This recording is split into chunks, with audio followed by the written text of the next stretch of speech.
Излизаме от кръглата маса, още в пълен шок от случилото се и се отправяме към последната ни вечеря тук в имението.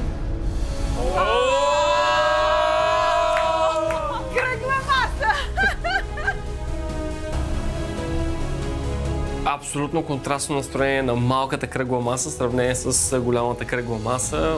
Всичко това, което се случва от преди малко нататък, го дължим на Дани. Да. Така е, да. Така е. Здраве за Лачовски. Хайде. Здраве. Айде. Здраве. Най-големия играч. Да, направо ни побърка. Сега става много интересно.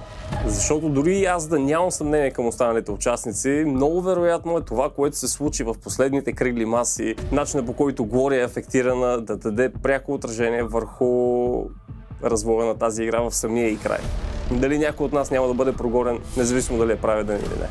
Защо изобщо ние сме тук на тази маса, според вас? Ако трябва да бъдем честни, всеки един от нас е минал през толкова много психологически стрес и различни емоции, които се меняха буквално ежеминутно понякога, за да може да сме тук на тази маса.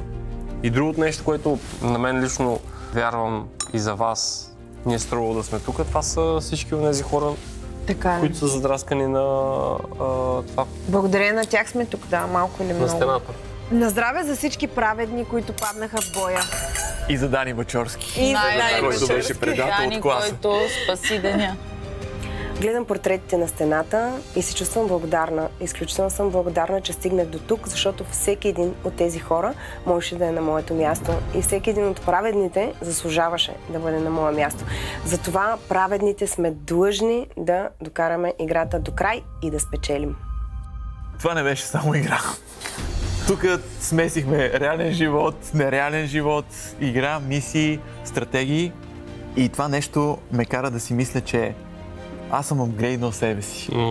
Чувствам се своя подобрена версия и то за такъв кратък период от време. На здраве. На здраве. На здраве.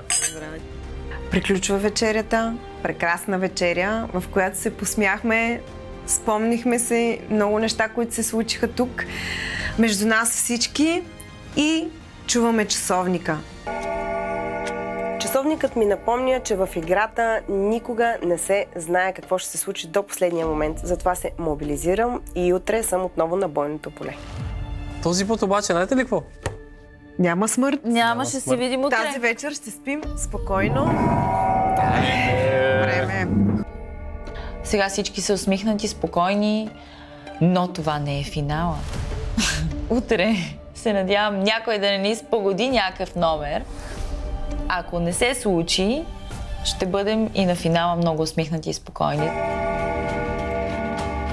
Това беше, може би, най-трудният тежък ден до сега в предаването и смятам, че утрешния може би ще бъде още по-гаден, още по-тежък, защото хората, в които обикновено имаш най-голямо доверие, най-често те предават най-тежко. Така че надявам се от четиримата, които станахме,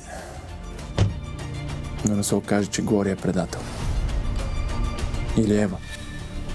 Всъщност, ако е Глория, нямам проблема, но ако е Ева, ще е тъпо.